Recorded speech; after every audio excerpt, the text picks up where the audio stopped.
Hope you're all still awake. Late Night Mega here. And we're still exploring that one little tiny island. I'm gonna finish that up real quick here. Mainly because there's not a whole lot to these islands. Oh, is that a...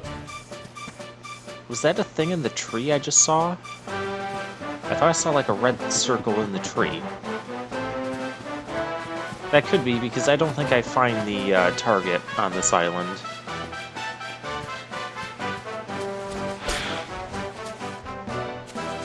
But the islands aren't really where I need to find the targets. I did not mean to do that. I meant to pick this up.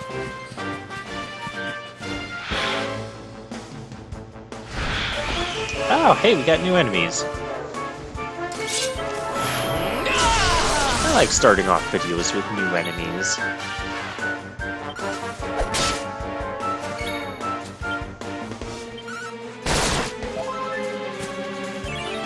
The Pterodons. I meant to use whoosh on the Pterodons. It didn't do what I wanted it to do. Again, I meant to use it on Pterodons. I did not mean to do that. Those Hades converts can use... Oh, those guys can use Sizzle?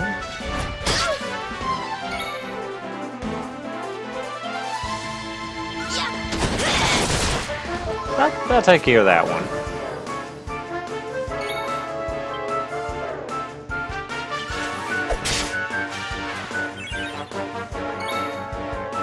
Yeah, let's see if we can do something competently.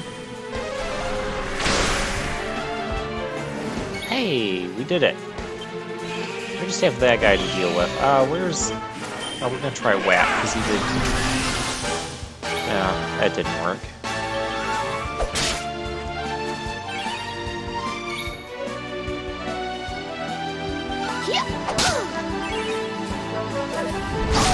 So I think, like, Whack is the death spell that will only work on some enemies and not just whatever I feel like casting it on. I guess I'm okay with that, so it doesn't become, you know, a catch-all answer to any normal encounter. Kind of like what it did in Final Fantasy XII. I didn't mind it there. But, it'll be a good answer for certain monsters that we're gonna fight. Hey, a treasure. I like treasures. Okay, Lucida Shard. It's probably a crafting item, I'm guessing. Yeah.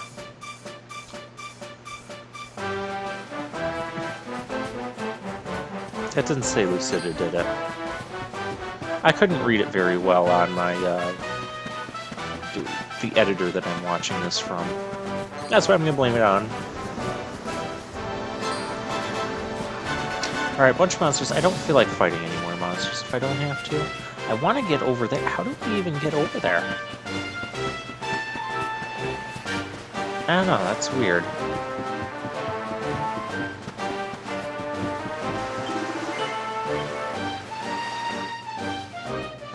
Alright, so we're going to go back onto our boat and continue where we were originally going, which is the next light up spot where we need the harp.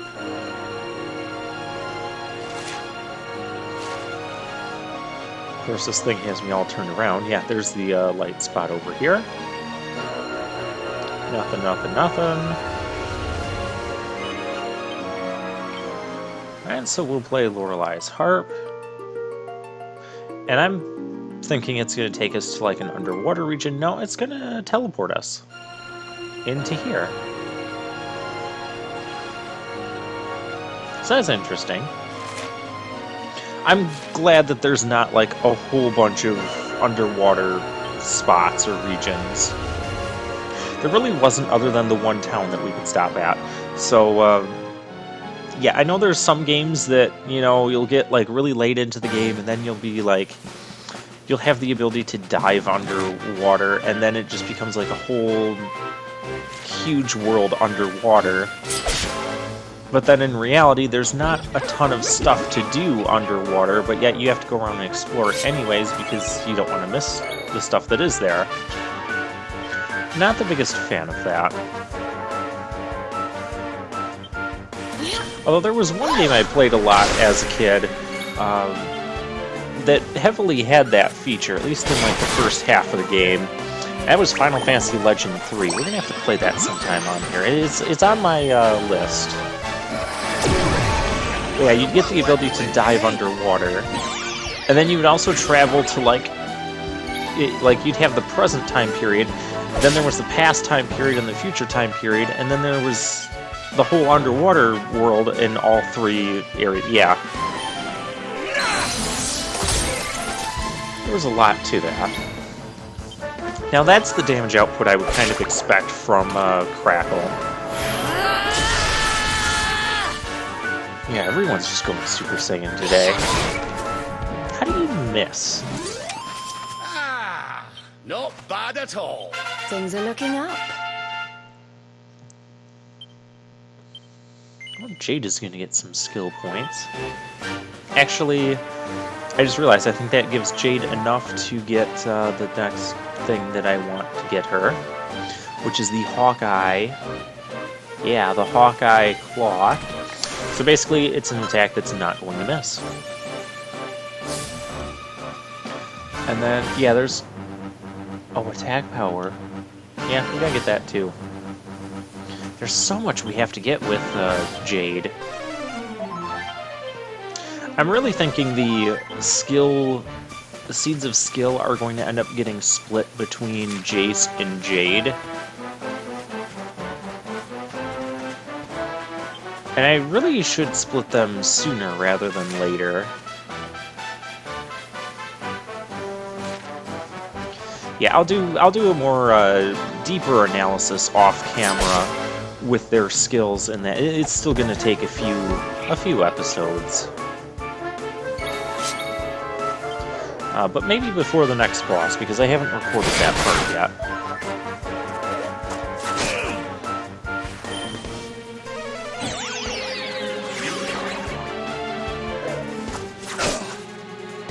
So what I'll basically do is just list out all the skills that I want them to get, which I can see, because I know there's some that are locked away that I can't really see, and that's okay for now. But and then see like who needs more skill points. I'm probably gonna do the same for Rab.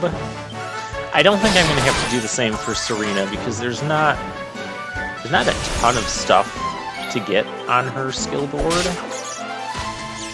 And it's not as pressing as like the other three here. But I know Rab has a lot of stuff, but it's scattered in like 3 different directions on the skill board.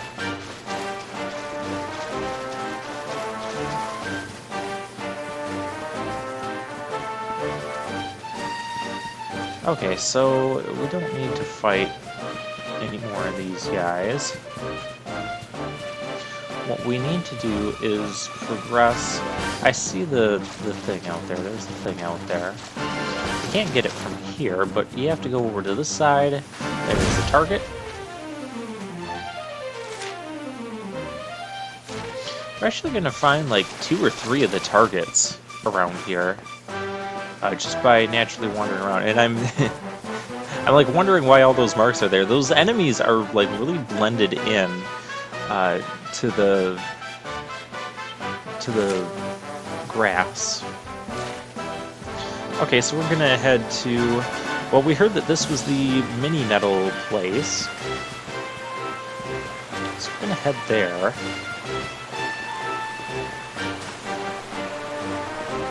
And yeah, you can see I found another target right there.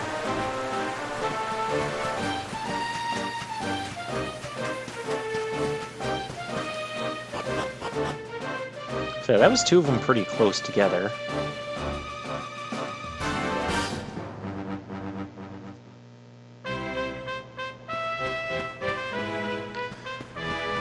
Alright, I am not going to try to pronounce this, the name of this place, because it's fancy and foreign, and... well, we'll have a voice actor that pronounces it. Yeah, you'll see in a bit. This place... it's a little bit of an exploration. We're going to spend the rest of our episode exploring this place, but, it's not going to be... it's not that big. That was quite the effort you put into that.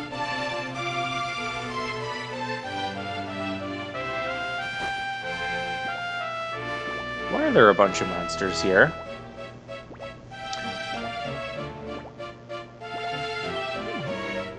So I guess they sing a song, but they're not singing it in voice acting.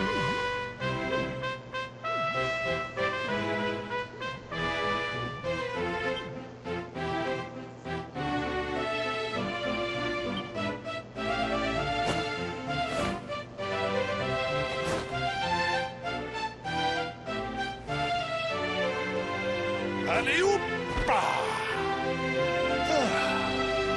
Très bien. A splendid rendition, girls. Now, to your lesson.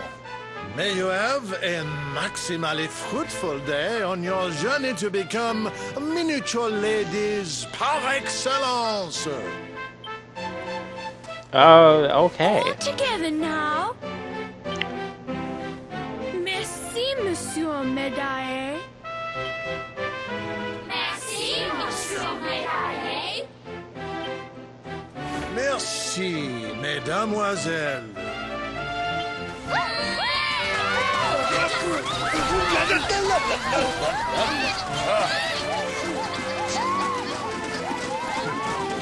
So apparently this is some sort of etiquette school.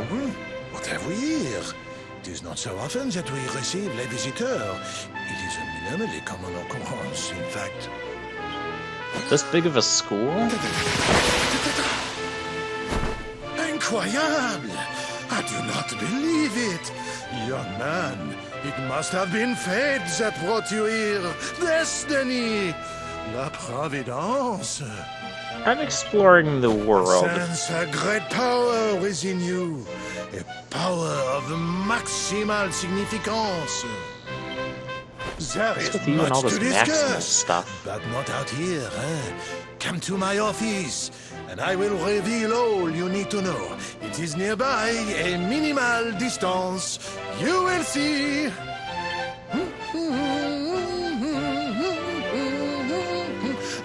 So apparently this is Sylvando's grandfather.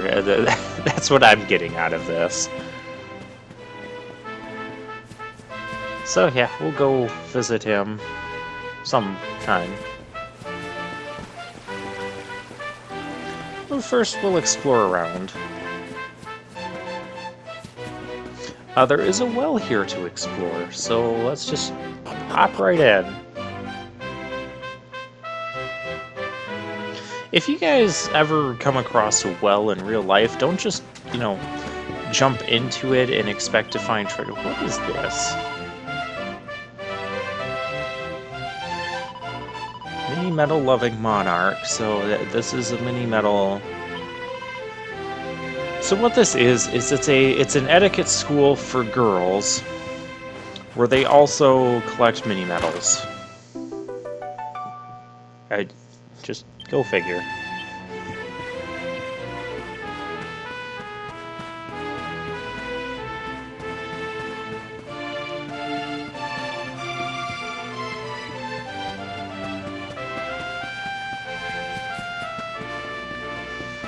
Alright, we have a couple more paths to explore. Unfortunately, there's treasure in all of these. An enchanted stone, not the kind of treasure that I really wanted.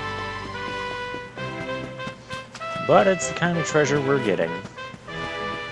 And we have, is this royal? Yep, royal soil.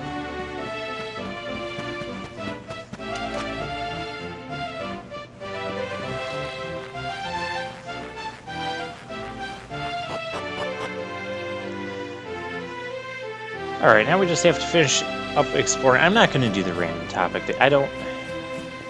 because I feel like I've already repeated a topic or two. That's the sign that it's time to stop.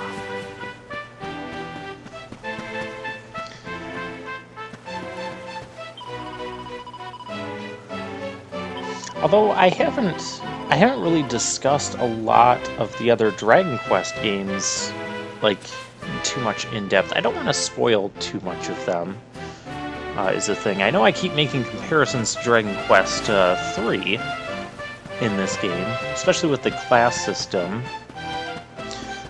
Dragon Quest 6, I'll be honest with you guys, I've never played.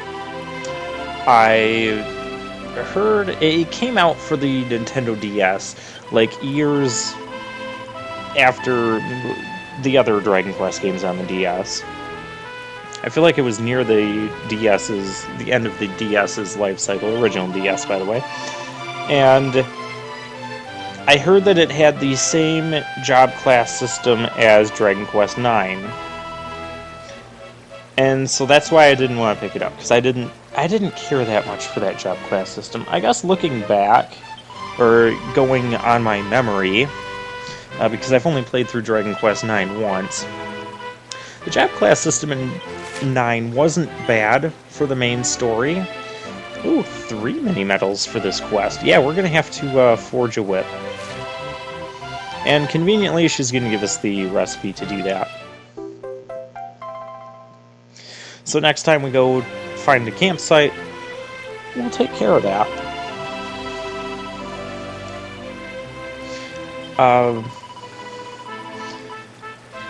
Yeah, for the post-game, though, it was basically just grinding and maximizing every job class, and then having all your characters become main class paladins and transfer over all the bonuses and skills in that from the other job classes. I didn't like the whole notion of every character can learn and do everything at the same time, and that's what the job system in Dragon Quest IX became. Although for the main story, you really don't have to engage in that aspect. You can just set whatever job class you want and stick with it. And then as other job classes open up later, you can switch to whoever you want and just keep them in whichever job class you want. That was okay. I still don't like the whole skills and abilities transferring. I'm not a fan of that. And I wasn't a fan of most of the things becoming useless by the post-game anyways. It was really the post-game that was really off-putting to me, now that I look back at it. I don't remember much of the main game, but it's Dragon Quest. They all pretty much play out the same. Lots of similar enemies, lots of similar, gameplay styles, lots of similar, what's the word I'm looking for? Combat systems.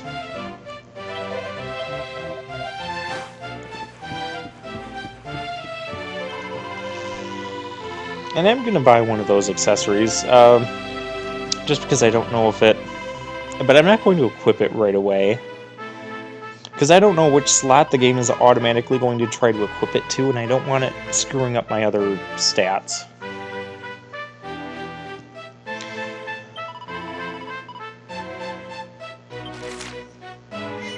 But yeah, I don't remember a whole lot from the main game of Dragon Quest IX, but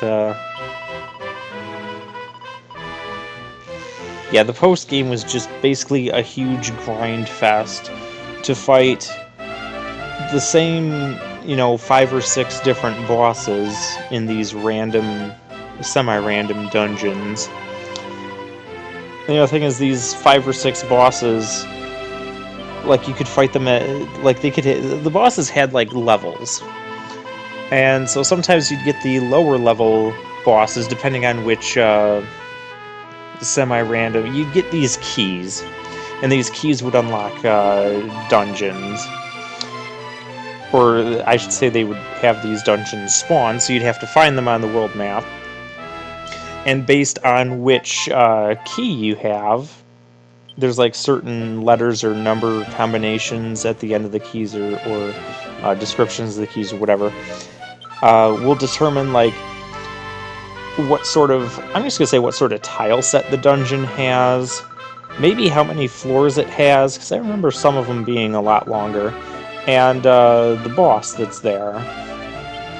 And they're all kind of just like randomly generating, so they all look very generic. Once you play through a few of them, you know, anyone that looks like the fire lava volcano dungeon, they're all going to look the same, and they're just going to be kind of mazy with however many floors they end up having. And then you'll fight a boss at the end. And there's like 5 different bosses you can fight. Well, sometimes I could fight a boss and crush it, utterly crush it, and then sometimes I would go to another dungeon, fight the same boss, and it would turn around and crush me because it was at like a higher level or whatever. So there was really only like 5 or 6 different bosses that you could fight in the post-game, from what I remember, and you just kind of keep doing that. And if you're getting crushed, the answer is, you know, maximize the job level of all the classes, and then just make everybody the paladin class and transfer over all the, you know, passive bonuses from mastering all the other classes, and it's just a grind fest, just so you can fight the higher level versions of bosses that you already fought at the lower levels, and that was just not appealing to me. And I probably played that post-game for way... Oh, cool, another mini-medal. Way longer than what I should have. I don't know if I was just hoping that it would get better, or that I would enjoy it, come to a point where I enjoy it more, and then... yeah. And maybe that's why Dragon Quest IX has such a sour taste in my mouth, is because of the post-game.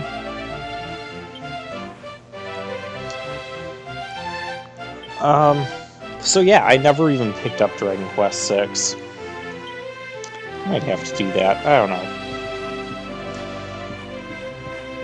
know. Dragon Quest 4 and 5, I kind of mentioned those were...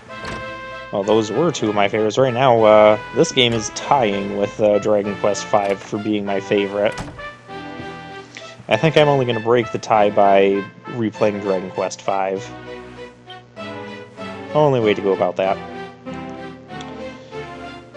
But after this game, I intend to at least attempt to play the Dragon Quest series in order. It's not going to be all back-to-back, so don't expect Dragon Quest II to show up on my channel right after this. It'll be next time I revisit the Dragon Quest series, we'll be playing Dragon Quest II. So yeah, 6 I've never played. 7 I've never played either. That originally came out on the PS1, and it's on the 3DS. Well, I can't record the 3DS.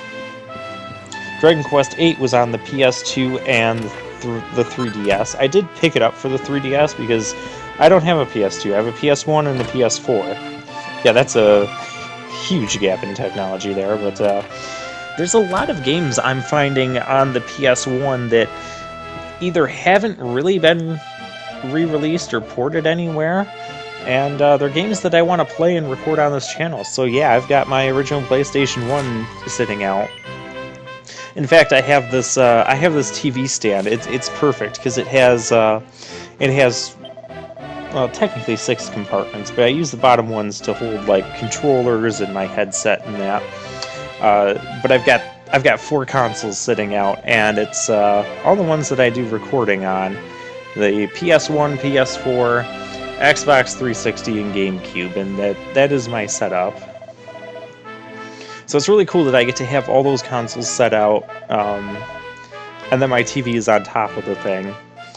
And because before, where I was living before, I could have my TV, and it was basically on my dresser. It's a fairly big dresser, but I could only fit 2 consoles at a time on it. So whenever I was going to play something on a different console, I was constantly like switching because I was just the order that I wanted to play games in, you know, switched up the consoles a lot. Or then I have a friend come over and then he wants to play something on the Xbox together, so we're playing that. So I gotta get the Xbox out and put something else away, and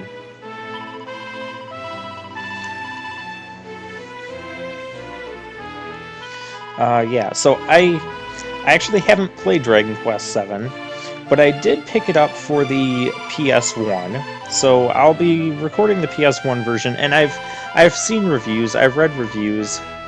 Oh yeah, this thing, I thought this was going to be an easy side quest, and we found the editor, and the editorial that we need to get back just conveniently blew out the window. And taken off to who knows where, so much for that. So yeah, we'll be playing Dragon Quest VII. It'll end up being a blind playthrough. I've heard that it's a super long game. So yeah, it's not going to be coming anytime soon. We have many other games. I've got like a list of like 70 games to play, and more just keep getting added. I don't know if this is supposed to mean something. That picture on there. Dragon Quest VIII I've played on the 3DS, and it's pretty decent, but not my favorite. I haven't played it all the way through either, so I'm going to save, and I will see you guys next time.